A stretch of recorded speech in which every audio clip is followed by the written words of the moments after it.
Quand je pense à Ubisoft, je n'imagine étonnamment pas des assassins parcourant les toits de Florence. Je ne pense pas non plus à Rayman, ni à Far Cry, ni même aux tours qu'il faut grimper dans tous leurs jeux. Non, quand je pense à Ubisoft aujourd'hui, j'imagine une salle de marché. Le 13 novembre 2025, des traders qui regardent leurs écrans, et puis soudain, une annonce qui clignote. La cotation en bourse d'Ubisoft est suspendue, comme ça, sans préavis. L'entreprise vient de décaler l'annonce de ses résultats semestriels. Vous savez ce que ça veut dire quand une entreprise fait ça ? Ça veut dire que les nouvelles sont tellement catastrophiques qu'ils ne savent même pas comment les annoncer. Et pourtant, c'est bien de cette entreprise qu'on va parler aujourd'hui. Celle qui possède certaines des franchises les plus profitables de l'industrie du jeu vidéo, l'entreprise a perdu 90% de sa valeur, elle vient de licencier 2000 employés en 3 ans, elle est au bord de la privation, rachetée pièce par pièce par le géant chinois Tencent. C'est l'histoire d'une ascension extraordinaire et d'une chute vertigineuse. C'est l'histoire de 5 frères qui ont transformé une entreprise agricole bretonne en empire de jeux vidéo, et qui 39 ans plus tard, regardent leur création s'effondrer. Mais surtout, c'est l'histoire de quelque chose de plus universel encore. C'est l'histoire d'une entreprise qui a oublié pourquoi elle existait.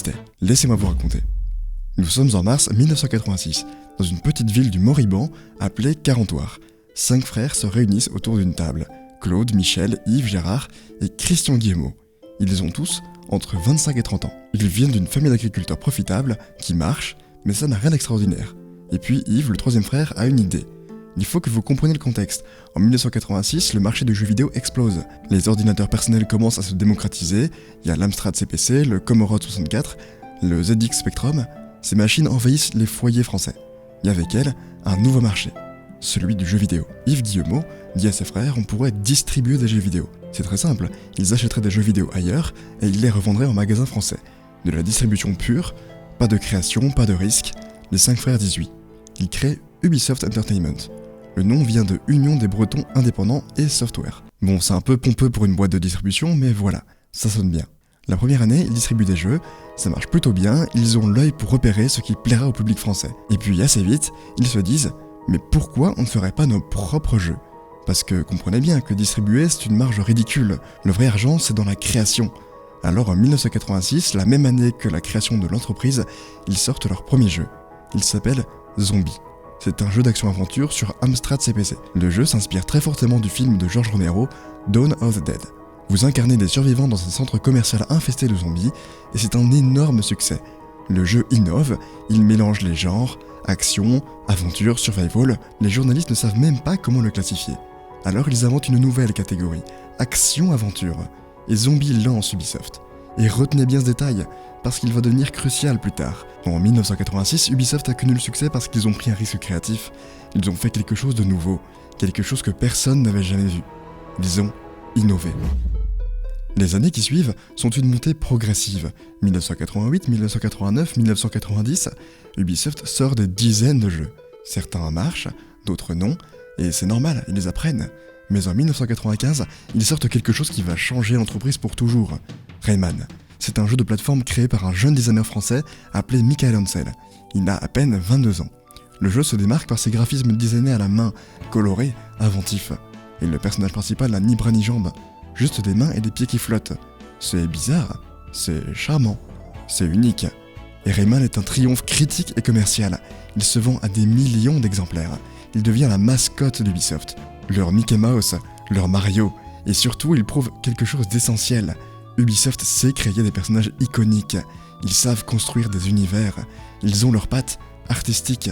Et Michael Ancel devient une star chez Ubisoft, un génie créatif, et on lui donne carte blanche. Et en 2003, il sort Beyond Good and Evil. C'est un échec commercial, le jeu ne se vend quasiment pas, mais c'est un chef-d'œuvre critique. Tout le monde dit que c'est l'un des meilleurs jeux jamais créés. L'histoire est profonde, les personnages attachants, l'univers riche. Ubisoft le laisse faire parce qu'à l'époque, Ubisoft comprend quelque chose d'important. Les créateurs ont besoin de liberté. Les génies ont besoin d'échouer pour réussir. Il dit aussi, nous nous fixons des défis très importants et embarquons des équipes avec passion, mais sans savoir combien le chemin sera long et complexe. Voilà l'Ubisoft des années 90-2000, une entreprise qui accepte la complexité, qui donne du temps à ses créateurs, qui prend des risques. Mais le vrai tournant, c'est en 2007. Cette année-là, Ubisoft sort un jeu qui va tout changer. Assassin's Creed. Le jeu est développé par Ubisoft Montréal. C'est un projet fou. Vous incarnez un assassin pendant les croisades. Vous grimpez sur tous les bâtiments. Vous sautez dans des bottes de foin et vous assassinez les Templiers. Le jeu introduit des mécaniques vraiment révolutionnaires. Le parcours urbain, les foules interactives, un monde ouvert vivant, une narration qui alterne entre passé et futur, Assassin's Creed se vend à 8 millions d'exemplaires. Selon Patrice Désilets, son créateur, entre 30 et 35 millions de personnes y ont joué, en comptant les locations et le marché de l'occasion. C'est un phénomène culturel. Ubisoft comprend qu'ils tiennent quelque chose d'énorme, une franchise, une vache à lait, quelque chose qu'ils peuvent décliner à l'infini. Et vous savez quoi ? Eh bien c'est là que tout commence à changer. Parce que comprenez bien, ce qui se passe à l'industrie du jeu vidéo à cette époque, avant les années 2000, on faisait un jeu, il sortait, s'il marchait tant mieux, s'il ne marchait pas, on passait à autre chose. Mais au début des années 2010, l'industrie découvre quelque chose de magique. Les services en ligne, les DLC, les Season Pass, les microtransactions. Un jeu ne meurt plus après sa sortie, il continue à rapporter de l'argent. Pendant des années.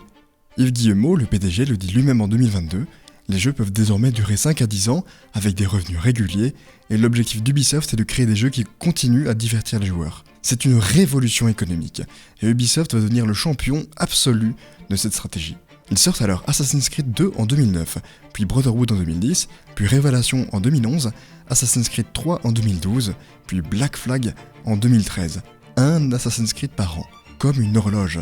Et ça marche, les ventes explosent, la franchise devient de plus en plus profitable dans l'histoire du jeu vidéo. Plus de 200 millions d'exemplaires vendus au total. Et en parallèle, ils font pareil avec Far Cry, un épisode en 2004, puis le deuxième en 2008, le troisième en 2012, et encore et encore et encore. Les années 2010 à 2018 sont l'âge d'or d'Ubisoft. Les bénéfices explosent, l'action grimpe, l'entreprise ouvre des studios partout dans le monde. Montréal, Paris, San Francisco, Osaka, Stockholm, Newcastle, et puis arrive le sommet, le 18 juillet 2018. Ce jour-là, Ubisoft annonce des résultats records pour le premier trimestre de l'année fiscale 2018-2019. 400 millions d'euros de chiffre d'affaires. Far Cry 5 vient de se vendre à 5 millions d'exemplaires en une seule semaine. Un record pour la franchise. Les ventes digitales ont augmenté de 76,7%. Le back catalogue rapporte 332 millions d'euros, soit 87% des revenus totaux. L'action ferme à 103,6 euros, une hausse de 61,52% depuis janvier. Une hausse de 110% sur un an. L'action Ubisoft atteint alors son pic historique, 107,90 euros. Ubisoft vaut presque 13 milliards d'euros. C'est le sommet de la montagne, le moment de gloire absolu. Yves Guillemot et ses 4 frères ont transformé une petite entreprise agricole bretonne en géant mondial du jeu vidéo. Ils ont gagné. Mais il y a un problème que personne ne voit à l'époque, un problème qui va détruire l'entreprise. Vous vous souvenez de ce que je vous ai dit au début ? En 1986, Ubisoft a réussi grâce à l'innovation. Zombie était un jeu nouveau, Rayman était unique, Beyond Good and Evil prenait des risques, Assassin's Creed révolutionnait le jeu du monde ouvert. Mais en 2018, Ubisoft ne crée plus rien de nouveau, ils appliquent une formule, encore et encore. Prenez n'importe quel jeu Ubisoft sorti entre 2015 et 2020, vous allez retrouver exactement les mêmes mécaniques. Un monde ouvert gigantesque, des tours à grimper pour révéler une carte, des centaines de marqueurs de quêtes secondaires, un crafting de ressources, un arbre de compétences. Assassin's Creed, Far Cry, Watch Dogs, Ghost Recon, The Division, tous les mêmes. Les joueurs commencent à se rendre compte, et ils commencent à fatiguer. Mais Ubisoft ne s'arrête pas, parce que financièrement ça marche encore, les ventes sont bonnes, les actionnaires sont contents, alors ils continuent. Un Assassin's Creed par an, un Far Cry tous les 2 ans, un The Division, un Watch Dogs, et puis doucement, les joueurs décrochent. En parallèle, quelque chose pourri germe à l'intérieur de l'entreprise, quelque chose dont personne ne parle, mais qui existe, et qui ronge la culture créative. Il faut que vous compreniez comment fonctionne Ubisoft en interne. Au sommet, il y a Yves Guillemot, le PDG, le visionnaire, celui qui a créé l'Empire. Et en dessous, il y a un homme qui a un pouvoir presque aussi grand. Serge Ascott, directeur créatif en chef depuis 1988. C'est lui qui a le dernier mot sur tous les jeux, tous les concepts, toutes les idées. Si Ascott dit non, le projet meurt. Si Ascott dit oui, le projet avance. C'est le numéro 2 dans l'entreprise. Certains employés le considèrent même plus puissant que Yves Guillemot. Et selon de nombreux témoignages, c'est un tyran. Parce qu'en juillet 2020, tout explose. Des témoignages anonymes se multiplient sur Twitter. Les employés d'Ubisoft racontent un environnement de travail toxique, des insultes sexistes, racistes, homophobes, des humiliations publiques, du harcèlement sexuel. Libération et Numérama enquête. Ce qu'ils découvrent est accablant. Il y a Serge Ascott, Thomas François, vice-président éditorial, Guillaume Patrux, directeur de jeu. Ces 3 hommes sont accusés par 6 femmes, 3 hommes et 2 syndicats de harcèlement moral et sexuel, voire de tentatives d'agression sexuelle. Les témoignages sont terribles. Thomas François aurait diffusé des films pornographiques en open space. Il aurait commenté publiquement l'apparence physique de ses employés. Il les aurait régulièrement insultés. L'environnement de travail était, selon les mots d'un employé, marqué d'une tolérance presque institutionnelle du harcèlement sexuel. Et en juillet 2020, Serge Scott démissionne immédiatement. L'homme qui était chez Ubisoft depuis 1988, qui avait construit la direction créative de l'entreprise depuis 32 ans, part en quelques heures. Thomas François est viré pour faute grave. Le scandale est énorme. Ubisoft fait la une de tous les médias, pas pour un jeu extraordinaire, mais pour sa culture d'entreprise. Et Yves Guillemot, lui qui dirige l'entreprise depuis 1986, il dit qu'il ne savait pas. Lors d'une interview en 2022 avec la presse, il parle du scandale de 2020. Il reconnaît les problèmes, mais il se défend. Le problème, c'est que les employés ne le croient pas.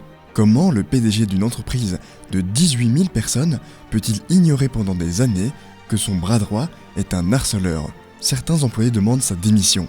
Des grèves éclatent, la confiance est brisée. Mais Yves Guillemot reste, parce qu'il contrôle l'entreprise. Lui et ses frères détiennent 18,91% des droits de vote. Personne ne peut les virer. Alors, il reste. Et l'entreprise essaye de passer à autre chose. Mais les problèmes s'accumulent, parce que pendant toutes ces années où Ubisoft répétait la même formule, d'autres studios ont innové. CD Projekt Red sort The Witcher 3 en 2015. Un jeu en monde ouvert, oui, mais avec une narration exceptionnelle, des quêtes secondaires aussi bonnes que l'histoire principale, des personnages mémorables. Rockstar sort Red Dead 2 en 2018, un niveau de détail jamais vu, un monde vivant, une histoire poignante. From Software sort Elden Ring en 2022, un monde ouvert qui récompense l'exploration au lieu de la remplir de marqueurs, et les joueurs comparent. Ils regardent Assassin's Creed Valhalla, ils regardent Far Cry 6, et ils se disent « Et c'est exactement pareil que les 10 derniers jeux Ubisoft ». Et pour une première fois en 6 ans, Ubisoft enregistre une perte de 494,8 millions d'euros. L'action commence à dégringoler. Et puis les jeux commencent à échouer. Ghost Recon Breakpoint en 2019, un désastre, un jeu buggé, générique, ennuyeux. Watch Dogs Legion en 2020, des ventes décevantes. Et puis arrivent les catastrophes de 2024. Skull and Bones, ce jeu c'est une blague tragique. Il était censé sortir en 2018, puis il est repoussé 2019, 2020, 2021, 2022, 2023. Il devient le plus grand retardé de l'histoire d'Ubisoft. Quand il sort finalement en février 2024, c'est un four complet. Moins d'1 million de joueurs. Les fans sont extrêmement déçus. Et puis Star Wars Outlaws en août 2024, un jeu Star Wars développé par Ubisoft. Ce devrait être une garantie de succès, non ? Sauf que le jeu se vend entre 1 et 1,5 million d'exemplaires seulement. Ubisoft espérait 5 millions. C'est un échec monumental. En septembre 2024, Yves Guillemot envoie un mémo interne à tous les employés. Voici ce qu'il a dit. Dans le marché ultra compétitif d'aujourd'hui, les joueurs attendent des expériences extraordinaires et des jeux ultra polis dès le premier jour. Nous devons continuer à nous améliorer dans la finalisation de nos jeux et offrir un gameplay exceptionnel. C'est ce qui permettra à Ubisoft à créer à nouveau les meilleurs jeux de l'industrie. Lisez bien cette phrase. Continuer à nous améliorer dans la finalisation de nos jeux. Après 38 ans d'existence, Ubisoft doit encore apprendre à finir ses jeux correctement. C'est accablant. Pendant ce temps, la situation financière devient catastrophique. Pour l'année fiscale terminée en mars 2025, Ubisoft enregistre un chiffre d'affaires en baisse de 17,5% et l'entreprise enregistre une perte nette de 159 milliards d'euros. C'est la troisième perte en 6 ans. Les licenciements s'accélèrent. En 2023, 260 postes supprimés. En décembre 2024, 277 postes supprimés après l'arrêt du jeu X-Defiant. Les studios de San Francisco et Osaka ferment complètement. Sydney est progressivement réduit. Et en janvier 2025, 185 nouveaux licenciements. Le studio de Leamington ferme. Les bureaux de Düsseldorf, Stockholm et Newcastle sont réduits. Depuis 2022, Ubisoft a licencié presque 2000 employés. L'entreprise qui comptait plus de 20 000 personnes en descend à environ 18 000. Et puis arrive le moment le plus humiliant, le 13 novembre 2025. Ubisoft annonce qu'il décale la publication de ses résultats semestriels. L'entreprise demande alors à Euronext de suspendre la cotation de ses actions. Et à partir du 14 novembre 2025, on ne peut plus acheter ni vendre d'actions Ubisoft. C'est sans précédent pour une entreprise de cette taille. La cotation ne reprendra que dans les prochains jours, quand Ubisoft publiera enfin ses résultats. Mais tout le monde sait ce que ça veut dire. Les résultats sont catastrophiques, et tellement catastrophiques qu'Ubisoft ne sait même pas comment les présenter. Mais maintenant, est-ce que vous vous souvenez du pic de juillet 2018 ? 107,90 €. Et bien depuis ce moment-là, Ubisoft a perdu 93,7% de sa valeur En 7 ans, en mars 2025, une dernière humiliation. Ubisoft crée une nouvelle filiale. Cette filiale regroupe Assassin's Creed, Far Cry et Rainbow Six, les 3 franchises les plus profitables de l'entreprise. Cette filiale est valorisée à 4 milliards d'euros. Et devinez qui investit 1,16 milliard d'euros pour acquérir 25% de cette filiale ? Tencent, le géant chinois du jeu vidéo. Officiellement, Ubisoft conserve la majorité. Tencent ne peut pas continuer à augmenter sa participation pendant 5 ans, mais tout le monde sait ce qu'il se passe. Ubisoft est en train de se faire dépouiller, pièce par pièce. D'abord, ils vendent 25% de leurs franchises les plus précieuses. Dans 2 ans, quand la clause expirera, Tencent pourra augmenter sa part, et probablement Ubisoft finira privatisé. Alors, qu'est-ce qu'il s'est passé ?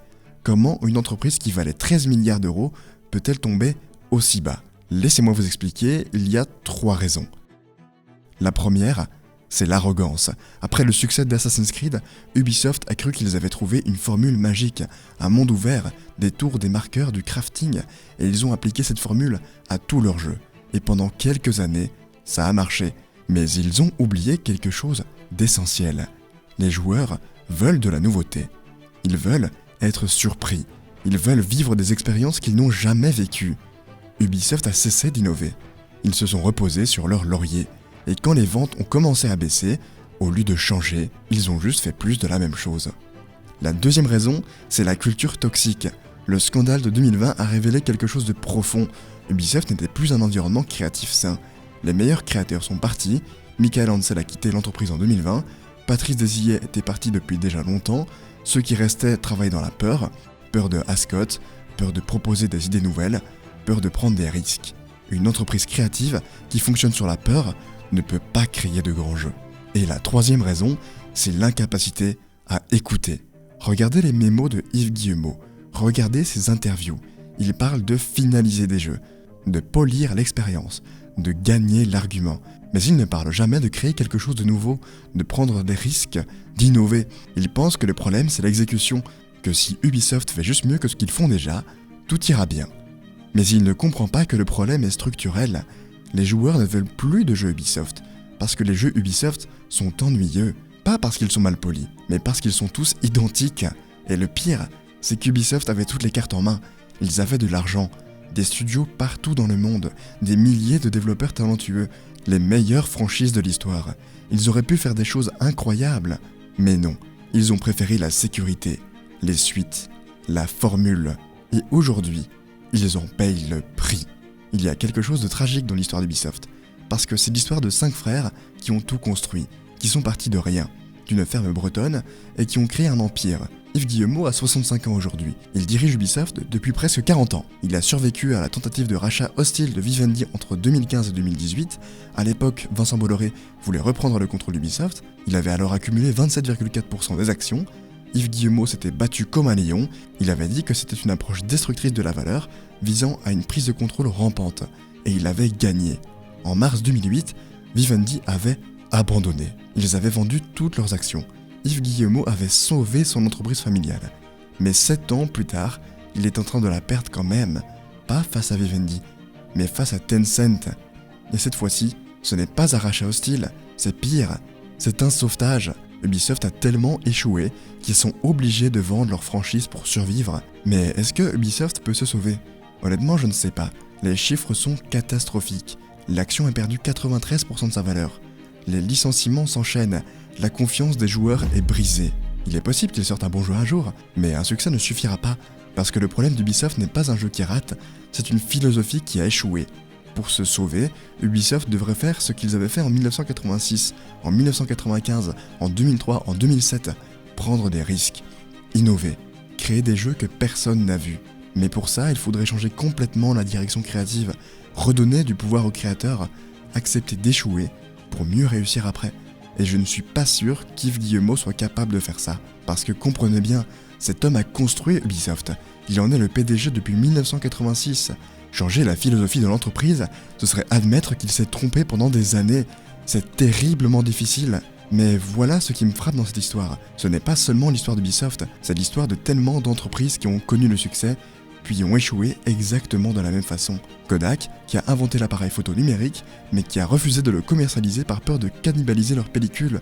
Blockbuster, qui aurait pu racheter Netflix pour 50 millions de dollars, mais qui a refusé parce qu'il ne croyait pas au streaming. Nokia, qui dominait le marché du téléphone portable, mais qui a raté le virage du smartphone. Toutes ces entreprises avaient les ressources, le talent, les opportunités, mais elles ont toutes fait la même erreur. Elles ont eu peur de changer. Elles ont préféré répéter ce qui marchait, même quand ça ne marchait plus. Et elles en ont payé le prix ultime. Il y a une citation de Michael Ansel qui résume tout. En 2024, longtemps après avoir quitté Ubisoft, il a dit « Il y a beaucoup de choses à faire pour que le défi créatif soit mieux compris, en renforçant la communication entre les différents tech, art et business. » Vous voyez le problème ? Dans une entreprise de jeux vidéo, la création devrait être le centre. Les décisions business devraient servir à la création, pas l'inverse. Mais chez Ubisoft, c'est le business qui commande. Les suites, les franchises, les formules répétées et la création est étouffée. Voilà pourquoi Ubisoft est en train de mourir. Ce que l'histoire d'Ubisoft nous enseigne, c'est quelque chose de profond. Le succès ne protège pas de l'échec. Au contraire, le succès peut être la pire des choses parce qu'il vous rend arrogant. Il vous fait croire que vous avez trouvé la formule magique, que vous pouvez la répéter éternellement. Mais le monde change, les attentes changent. Et ce qui fonctionnait hier ne fonctionne plus aujourd'hui. Et si vous n'évoluez pas, vous mourrez. C'est vrai dans le jeu vidéo, c'est vrai dans toutes les industries, c'est vrai dans nos vies. Comprenez aussi que l'innovation n'est pas un luxe. Ce n'est pas quelque chose qu'on fait quand on a du temps ou de l'argent en trop. L'innovation est une nécessité de survie, parce que vos concurrents, eux, innovent, et si vous ne le faites pas, ils vont vous dépasser. Mais il y a une dernière chose, l'échec d'Ubisoft. Ce n'est pas seulement l'échec d'une entreprise. Pendant des années, Ubisoft traitait les jeux vidéo comme des produits, des marchandises qu'on fabrique à la chaîne, des franchises qu'on exploite jusqu'à l'épuisement. Mais les jeux vidéo ne sont pas des produits, ce sont des œuvres, et une œuvre ne peut par définition pas être fabriquée à la chaîne. Elle doit être créée avec passion, avec risque, avec vision. Michael Ansel le savait, Patrick Desilets le savait, mais Ubisoft l'a oublié. Et aujourd'hui, ils en payent le prix. Ce qui compte, c'est de rester humble, d'écouter, d'évoluer, et surtout de ne jamais oublier pourquoi on avait commencé. En 1986, les frères Guillemot ont créé Ubisoft parce qu'ils voulaient faire des jeux extraordinaires. Et en 2025, Ubisoft meurt parce qu'ils ont cessé d'essayer. C'est aussi simple que ça. De mon côté, je vous embrasse évidemment, et on se retrouve très bientôt. Tchuss!